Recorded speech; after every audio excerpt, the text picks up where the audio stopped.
Assalamualaikum warahmatullahi wabarakatuh. Apa kabar semuanya? Baiklah, pada kesempatan kali ini kita akan membahas tentang fungsi komposisi. Dalam mempelajari fungsi komposisi, maka setidaknya nanti ada dua hal yang akan kita ketahui. Yang pertama adalah apa saja syarat yang diperlukan agar fungsi komposisi dapat terdefinisi. Kemudian yang kedua, jika sudah terdefinisi, lalu bagaimana menentukan fungsi komposisi? Untuk dapat menjawab pertanyaan ini, mari kita lihat definisi dari fungsi komposisi. Diketahui fungsi f dari A ke B dan fungsi G dari C ke D dengan range f himpunan bagian dari domain G. Fungsi komposisi G bundaran F adalah fungsi dari A ke C sehingga G bundaran Fx sama dengan Gfx untuk setiap X anggota A. Dari definisi ini jelas bahwa domain dari G bundaran F adalah A. Nah, berdasarkan definisi ini, maka ketika kita ingin mencari G bundaran F, maka setidaknya ada tiga hal yang penting yang mesti kita ketahui. Yang pertama adalah rumus fungsi dari G bundaran F itu sendiri, yaitu sama dengan Gfx. Yang kedua, syarat yang diperlukan agar G bundaran F dapat terdefinisi, yaitu range F haruslah merupakan himpunan bagian dari domain G. Yang ketiga, kita juga harus mengetahui apa domain dari G bundaran F. Lalu, berikutnya bagaimana jika diketahui fungsi f dari A ke B dan fungsi G dari C ke D, tetapi range f bukanlah himpunan bagian dari domain G. Pertanyaannya adalah, apakah G bundaran F masih dapat terdefinisi? Jawabannya ya, asalkan range fungsi f diiriskan dengan domain G, hasilnya bukanlah himpunan kosong.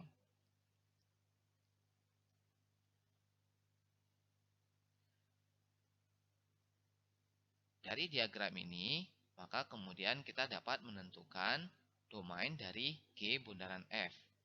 Domain G bundaran F adalah himpunan semua X anggota domain F, sedemikian sehingga Fx merupakan anggota dari range F diiriskan dengan domain G. Nah, untuk lebih memahami tentang fungsi komposisi, mari kita lihat beberapa contoh berikut ini. Contoh pertama, jika Fx sama dengan 1/3x ditambah 2 untuk X anggota interval 0,1 dan Gx sama dengan X kuadrat untuk X anggota interval 0,1, tentukanlah G bundaran F. Jika kita hanya memperhatikan rumus fungsi G bundaran F, tentu saja kita akan membuat bahwa G bundaran Fx sama dengan Gfx, yaitu sama dengan Fx kuadrat sama dengan 1/3x tambah 2 dikuadratkan yang menghasilkan 1/9x kuadrat ditambah 4/3x ditambah 4. Pertanyaannya adalah, apakah ini benar? Mari kita perhatikan lebih detail. Dari soal, kita ketahui bahwa domain F itu adalah 0,1. Sementara dengan mensubstitusi X sama dengan 0 dan X sama dengan 1 ke fungsi Fx, maka kita akan peroleh range F itu adalah interval 2,7/3. Kemudian, kita juga dapatkan bahwa domain G adalah interval 0,1. Dari sini, maka jelas kita peroleh bahwa range F jika diiriskan dengan domain G, hasilnya adalah himpunan kosong. Artinya, G bundaran F tidak dapat terdefinisi, sehingga apa yang sudah kita kerjakan di awal tadi tentu saja akan keliru. Kita lanjutkan ke contoh kedua. Jika fx sama dengan akar x dan gx sama dengan x kuadrat, tentukanlah g bundaran f min 2. Jika kita hanya berpatokan pada rumus fungsi dari g bundaran f, maka tentu saja kita akan memperoleh bahwa g bundaran fx sama dengan x. Sehingga kemudian kita akan menuliskan g bundaran f min 2 hasilnya adalah min 2. Pertanyaan yang sama muncul, apakah ini benar? Mari kita lihat syarat yang diberikan agar g bundaran f min 2 dapat terdefinisi. Perhatikan bahwa domain f itu adalah semua bilangan x yang lebih besar sama dengan 0. Begitu juga dengan range f. Kemudian kita peroleh domain g sama dengan bilangan real. Dari sini kita peroleh bahwa range f diiriskan domain g merupakan himpunan semua x yang lebih besar sama dengan 0. Oleh karena itu, kita akan peroleh bahwa g bundaran fx sama dengan x yang berlaku untuk setiap x yang lebih besar sama dengan 0. Akibatnya, kita akan dapatkan bahwa g bundaran f min 2 tidak terdefinisi. Karena g bundaran f hanya terdefinisi untuk x yang lebih besar sama dengan 0. Baik, kita lanjutkan ke contoh yang ketiga. Jika fx sama dengan x min 2 dan gx sama dengan akar x, tentukanlah domain g bundaran f dan domain f bundaran g. Dari soal ini, maka kita akan dapatkan bahwa domain f dan range f adalah sama-sama bilangan real, dan domain g dan range g itu merupakan bilangan real yang non-negatif. Dari sini, maka kita dapatkan bahwa range f diiriskan dengan domain g menghasilkan bilangan-bilangan real non-negatif. Begitu juga dengan range g diiriskan dengan domain f. Oleh karenanya, kita memperoleh domain g bundaran f, yaitu x anggota bilangan real, sehingga x dikurang 2 lebih besar sama dengan 0. Akibatnya, kita peroleh bahwa domain g bundaran f sama dengan x anggota bilangan real, sehingga x lebih besar sama dengan 2. Berikutnya, domain f bundaran g dapat kita peroleh dengan menghimpun semua x anggota domain g, sedemikian sehingga gx anggota range g diiriskan dengan domain f. Dengan mensubstitusikan domain g, range g, dan domain f, maka kemudian kita peroleh himpunan semua x yang lebih besar dari 0, sedemikian sehingga akar x lebih besar sama dengan 0. Oleh karena itu, kita dapatkan bahwa domain f bundaran g itu adalah semua bilangan real yang lebih besar sama dengan 0.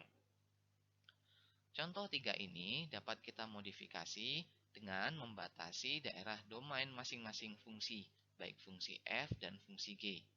Misalnya seperti ini.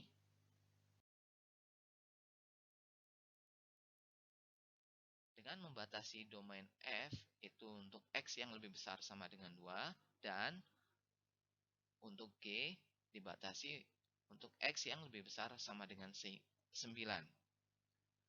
Cara pengerjaan untuk kasus ini sama dengan kasus sebelumnya pada contoh 3 ini.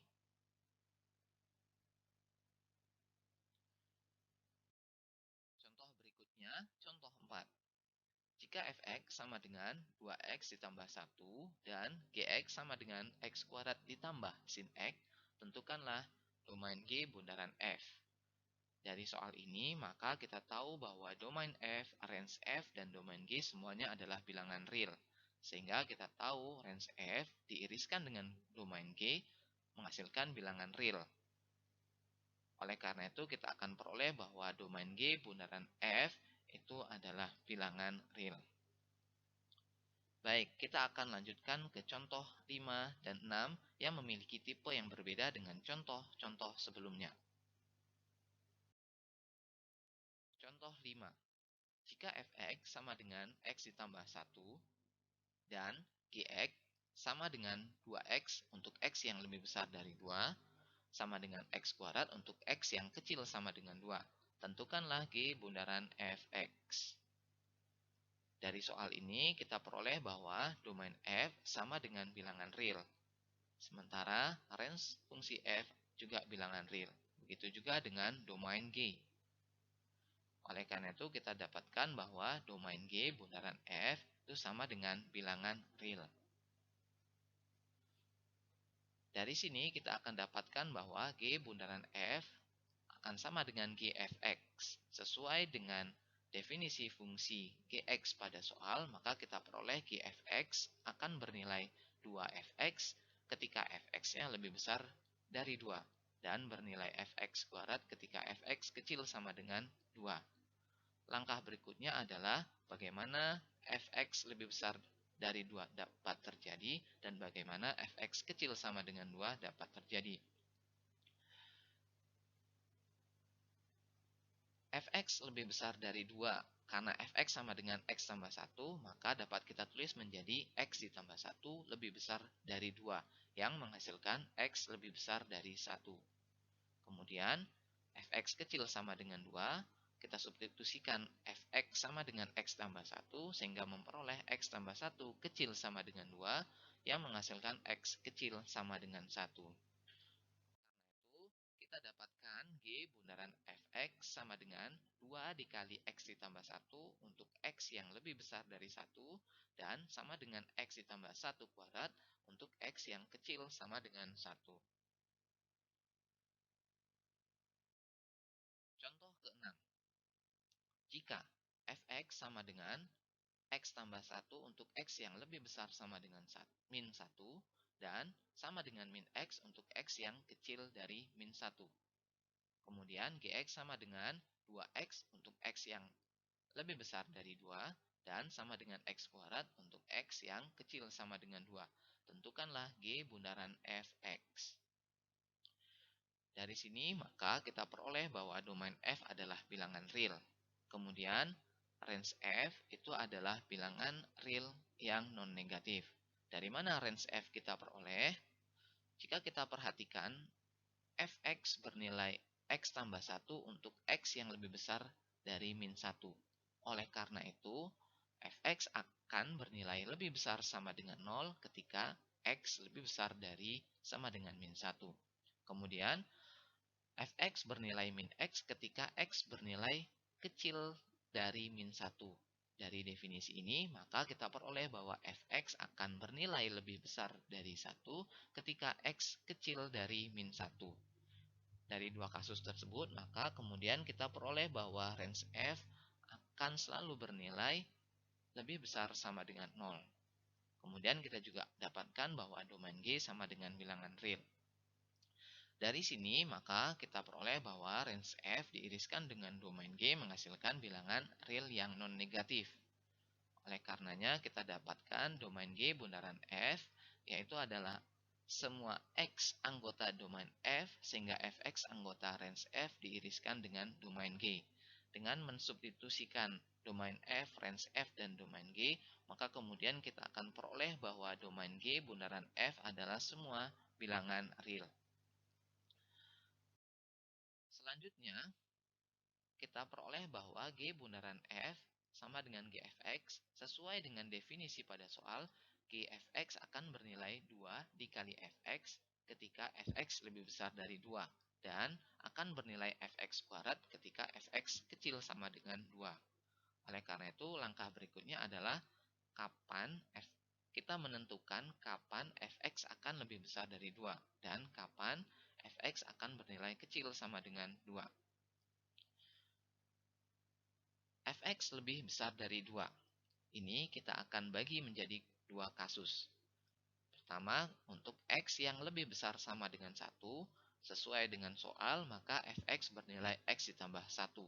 Oleh karena itu, fx lebih besar dari 2 dapat kita tulis menjadi x ditambah 1 lebih besar dari 2, yang akan menghasilkan x lebih besar dari 1. Kasus kedua, untuk x yang kecil dari min 1, fx bernilai min x. Sehingga fx lebih besar dari 2 dapat kita tulis menjadi min x lebih besar dari 2, yang kemudian menghasilkan x kecil dari min 2.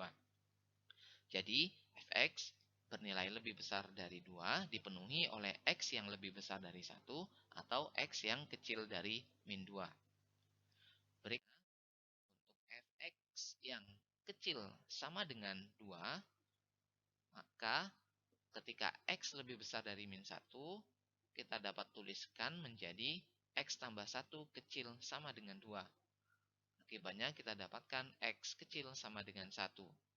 Untuk X yang kecil dari min 1, fx bernilai min X. Oleh karena itu, fx kecil sama dengan 2 dapat kita tulis menjadi min X kecil sama dengan 2 yang menghasilkan X lebih besar sama dengan min 2. Jadi, fx akan kecil sama dengan 2 itu ketika X berada di antara min 2 dan 1. Dari ilustrasi tersebut, maka kemudian kita ringkas. Pertama, untuk X yang kecil dari min 2, kita akan peroleh fx lebih besar dari 2. Oleh karena itu, G fx akan bernilai 2 dikali min X. Selanjutnya, untuk X yang berada di antara min 2 dan min 1, diperoleh fx kecil sama dengan 2. Oleh karena itu, G fx sama dengan min X dikuadratkan, atau sama dengan X kuadrat. Yang ketiga, untuk X yang lebih besar sama dengan min 1 dan kecil sama dengan 1, diperoleh fx kecil sama dengan 2. Oleh karena itu, G fx akan bernilai X ditambah 1 kuadrat. Yang keempat, untuk X yang lebih besar dari 1, kita peroleh fx lebih besar dari 2. Oleh karena itu, G fx akan sama dengan 2 dikali dengan X ditambah 1. Secara ringkas, kita akan peroleh G bundaran fx seperti ini.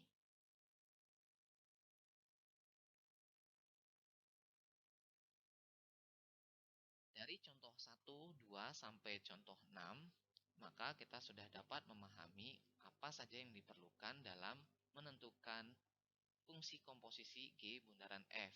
Yang pertama tentu saja rumus fungsinya. Yang kemudian yang kedua yang tidak kalah penting adalah syarat agar fungsi G bundaran F benar-benar dapat terdefinisi, yaitu range F himpunan bagian dari domain G, atau setidaknya range F diiriskan dengan domain G bukanlah himpunan kosong. Yang ketiga, domain dari G bundaran F, yaitu X anggota domain F, sehingga Fx adalah anggota dari domain G. Mudah-mudahan semua pertanyaan terkait dengan fungsi komposisi dapat terjawab. Selamat belajar.